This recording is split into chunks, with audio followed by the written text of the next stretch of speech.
Assalamu alaikum dear students, and today we are going to discuss about the past paper of 2019 chemistry portion. Last lecture में sir Gangaram ने आपको बताया physics के questions किस तरीके से सॉल्व होंगे, और हम लोग अगर एक ही लेक्चर में सारे क्वेश्चन सॉल्व करवा रहे हैं तो वीडियो बहुत ही लेंथी बन रही है, इसीलिए हम लोग जो है शॉर्ट वीडियोस के साथ कुछ कुछ क्वेश्चंस को सॉल्व करवा रहे हैं, और साथ ही आपको बता रहे हैं कि प्रैक्टिस क्वेश्चन भी कैसे बनेंगे वो भी आपको साथ ही साथ बताते जा रहे हैं हम लोग। ठीक है, तो आज का लेक्चर हमारा रहेगा, ऑब्वियसली हम लोगों ने यहाँ तक क्वेश्चन सॉल्व कर लिए थे कि भाई जीरो ऑर्डर रिएक्शंस में किस तरीके से होगा। अच्छा, उसके बाद हमारे पास क्वेश्चन है कि भाई हमारे पास जब 5d फिल हो जाए तो उसके बाद इलेक्ट्रॉन किस में इंटर करेगा। When 5d orbital is complete the entering electron will go to. देखिए ये बहुत ही सिंपल है, अगर हम लोग याद करें तो हमारे पास एक सीक्वेंस थी जिस सीक्वेंस को हम लोगों ने याद किया था कुछ इस तरीके से। मिसाल के तौर पर हमारे पास जो है एक इस तरीके से सीक्वेंस है, school school public school public school daily public school daily public school follow daily public school. ठीक है, ये एक सीक्वेंस याद करने का आसान सा तरीका है। एस 1 से स्टार्ट होता है, 1 2 3 4 एस, इसी तरीके से ये 5 एस और ये 6 एस और ये 7 एस, और इसी तरीके से अगर हम लोग बात करें तो हमारे पास पी किस तरीके से होगा, ये 2p और इसी तरीके से ये 3p और ये 4p और ये 5p और ये 6p, और इसी तरीके से डी किससे स्टार्ट होगा, 3 से, तो ये हो गया 3d, ये हो गया 4d और ये हो गया 5d।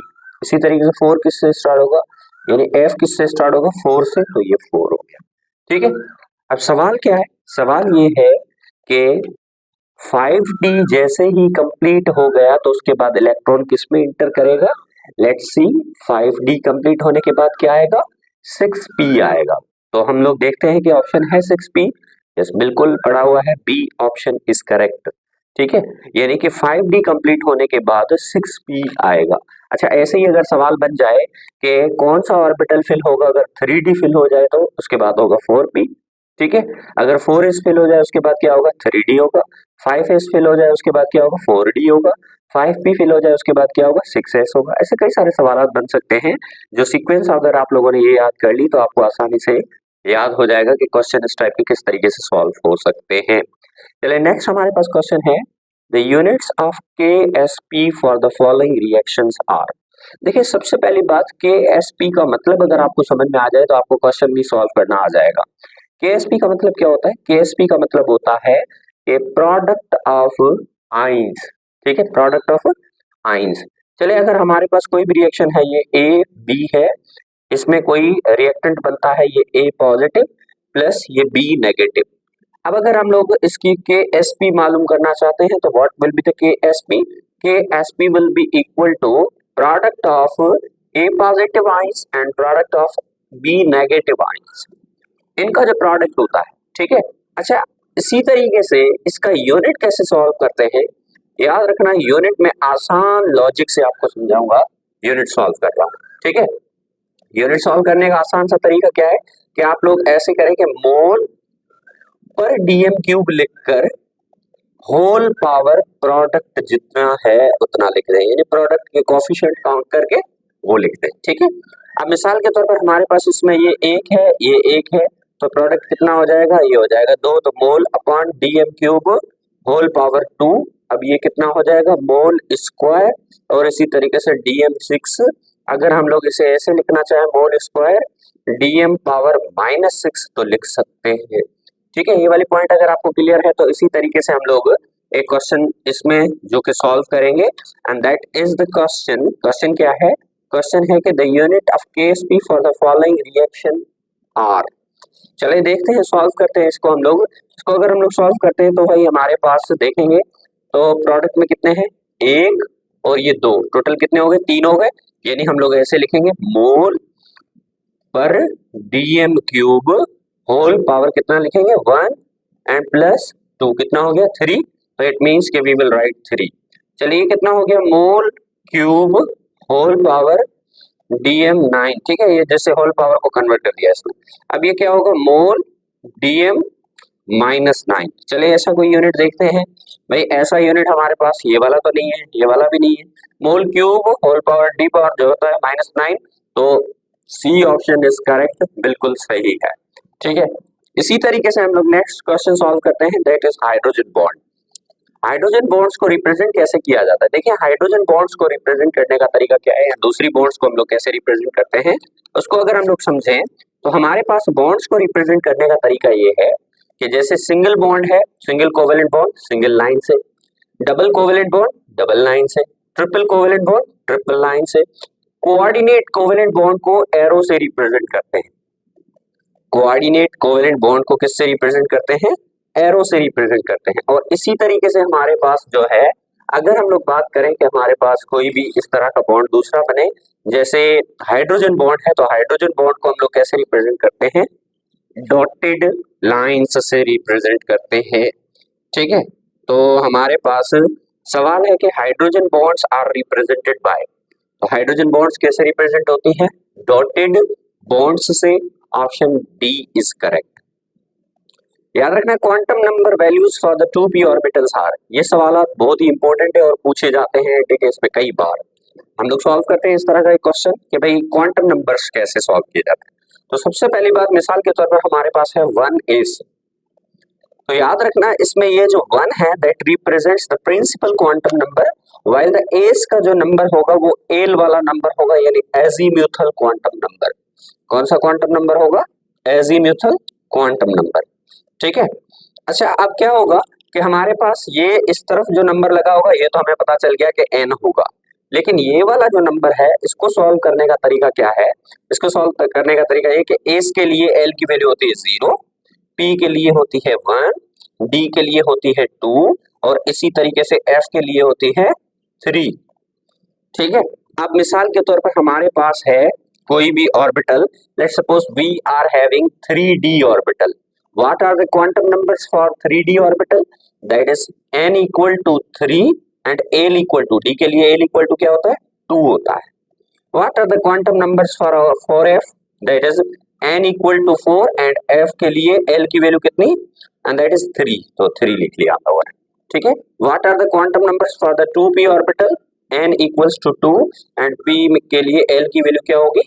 1 होगी, तो 1 लिख दिया, ठीक है। ये वाले पॉइंट अगर आपको क्लियर है तो अब आप लोग यहाँ पर ये क्वेश्चन देख सकते हैं, आपको समझ में आ जाएगा कि quantum numbers for the 2p orbitals, तो 2p है यानी कि n equals to 2, n equals to 3 जो है 2 वाले 3 जवाब आता है, लेकिन l इक्वल टू 1 होगा, l इक्वल टू 1 सिर्फ एक में ही है, तो n equal to 2 l equal to 1, that is A option is correct, ठीक है। इसी तरीके से हमारा जो नेक्स्ट क्वेश्चन है, उस नेक्स्ट क्वेश्चन को देखते हैं हम लोग, और नेक्स्ट क्वेश्चन हमारा रहेगा क्या? नेक्स्ट क्वेश्चन है the volume occupied by the 1.4 gram of nitrogen gas is, nitrogen gas के 1.4 ग्राम्स हैं, ये वॉल्यूम कितना ऑक्यूपाई करेंगे, ये हम लोग सॉल्व करने वाले हैं। अच्छा, याद रखना N2, इस तरह के क्वेश्चंस जो है ना वो सॉल्व करना बहुत ही ज्यादा आसान है। हम लोग आसान सी लॉजिक के साथ समझेंगे कि इस तरह के क्वेश्चंस को कैसे सॉल्व किया जा सकता है, ठीक है। लेट्स सपोज कि हम लोग कोई भी क्वेश्चन सॉल्व करते हैं, हमारे पास कोई गैस ले लेते हैं, H2 गैस है, H2 गैस है, तो इसके 1 मोल में 2 ग्राम होंगे ऑब्वियसली। अगर 2 ग्राम होंगे तो इट मींस के 1 मोल होगा ऑब्वियसली। अच्छा, अगर 1 मोल होगा तो ऑब्वियसली 1 मोल का एसटीपी पर वॉल्यूम क्या होता है? 22.4 डेसीमीटर क्यूब, ठीक है। अब सवाल में ऐसा है कि इसका 1 ग्राम लेते हैं, तो ऑब्वियसली आपको पता है आधा हो गया, तो ये क्या होगा? 0.5 मोल, तो ऑब्वियसली इसका भी क्या होगा? आधा होगा, 11.2 डीएम क्यूब, ठीक है। अब इसी तरीके से मैं कहता हूं कि भाई ऑक्सीजन है, ऑक्सीजन के कितने ग्राम्स लेंगे तो 22.4 होगा? सर O2 है तो it means that will B 32, और 32 का कितना होगा? 22.4 डीएम क्यूब। अब सवाल ऐसे आता है कि दैट इज 16, तो क्या करेंगे आप लोग? सर 11.2 डीएम क्यूब करेंगे, सर बिल्कुल सही है। अच्छा, अगर सवाल ऐसे आ जाए कि 1.6 है, तो थोड़ा सा देखें, पॉइंट को इस तरफ लेकर आए तो 1.6 हो गया, तो पॉइंट को इस तरफ लेकर जाएं तो 1.6 इक्वल टू 1.12 डीएम क्यूब, बिल्कुल ऐसे सॉल्व होगा। चले इसी तरीके से अगर हमारे पास क्वेश्चन देखें नाइट्रोजन का N2 का, नाइट्रोजन का N2 है तो दैट विल बी 28 पर वॉल्यूम क्या होगा 22.4 dm क्यूब। और इसी तरीके से अगर हम लोग इसका हाफ कर दे तो क्या होगा सर, हो जाएगा 14 और 14 का क्या होगा 11.2 dm क्यूब। और इसी तरीके से अगर पॉइंट यहाँ पर है इस तरफ लेकर आ गए तो क्या हो गया 1.4 हो गया सर जी। और यहाँ पर क्या होगा ये वाली पॉइंट इस तरफ आ जाएगी and that will B 1.12 dm cube. Okay like that. तो अब यहाँ पर हमारे पास सवाल है कि अगर N2 के 1.4 ग्राम्स हो, अगर N2 के 1.4 ग्राम्स हो तो वॉल्यूम कितना होगा भाई, वॉल्यूम होगा सर अभी आपने सॉल्व किया है, वॉल्यूम होगा 1.12 dm क्यूब। चले देखते हैं 1.12 dm क्यूब है, बिल्कुल है, बी ऑप्शन इज करेक्ट। ठीक है। अच्छा इसी तरीके से मोलरिटी ऑफ प्योर वाटर, देखिए याद रखना प्योर वाटर की मोलरिटी मालूम करने के लिए 1000 को डिवाइड करते हैं उसके मॉलिक्यूलर मास से यानी 18 से, तो जो जवाब आएगा that will B 55.5, that will be the molarity of water molecules. इसी तरीके से ऑर्बिटल्स हैविंग सेम एनर्जी, ऐसे ऑर्बिटल्स जिनकी एनर्जी सेम होती है उन्हें हम लोग क्या कहते हैं, उन्हें हम लोग कहते हैं कि भाई degenerated orbitals, these are called degenerated orbitals. ऐसे ऑर्बिटल्स जिनकी एनर्जी सेम हो उन्हें हम लोग क्या कहते हैं डीजेनरेटेड ऑर्बिटल्स कहते हैं। अच्छा effusion of gases takes place through a hole with, किसी भी छोटे से होल से, मिसाल के तौर पर हमारे पास गैसेस की जो एफिशन होती है ये किसी छोटे से होल से होगी तो ये किस लेवल पर होगी सर, ये मॉलिक्यूलर डायमेंशन पर होगी। कैसी डायमेंशन पर होगी, मॉलिक्यूलर डायमेंशन पर।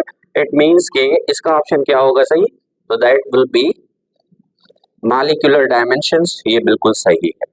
ठीक है। उसके बाद है number of bonds in the nitrogen molecule are. अच्छा देखिए नाइट्रोजन मॉलिक्यूल, नाइट्रोजन से पहले किसी और को समझते हैं हम लोग, मिसाल के तौर पर हम लोग समझते हैं हाइड्रोजन को। तो हाइड्रोजन में कैसे होगा sir, H single bond H होता है, तो it means that is only one sigma bond, 0 pi bond. Number of molecules in chlorine, sorry number of bonds in chlorine, तो सर 1 सिग्मा बॉन्ड और 0 pi bond. Number of bonds in fluorine, sir fluorine में भी single bond बनती है, 1 sigma and 0 pi. Number of bonds in oxygen, तो देखें oxygen में क्या होता है, ऑक्सीजन का जो मॉलिक्यूल होता है दैट फॉर्म डबल बॉन्ड्स, ये देखिए एक बॉन्ड इसमें सिग्मा होती है और एक क्या होती है पाई होती है। ठीक है। Number of bonds in nitrogen N triple bond N, तो that will be 1 sigma and 2 pi. चलिए सवाल को देखें, सवाल क्या है हमारा, सवाल है number of bonds in nitrogen molecule, तो क्या होगा 1 sigma and 2 pi. Where is the option, that is the B option 1 sigma and 2 pi, very much correct. Okay. अच्छा इसी तरीके से नेक्स्ट क्वेश्चंस को हम लोग नेक्स्ट वीडियो में सॉल्व करेंगे। Thank you so much, subscribe our channel और कोशिश करें कि अपने दोस्तों के साथ भी शेयर करें ताकि वो ज़्यादा से ज़्यादा इसका फायदा उठा सकें।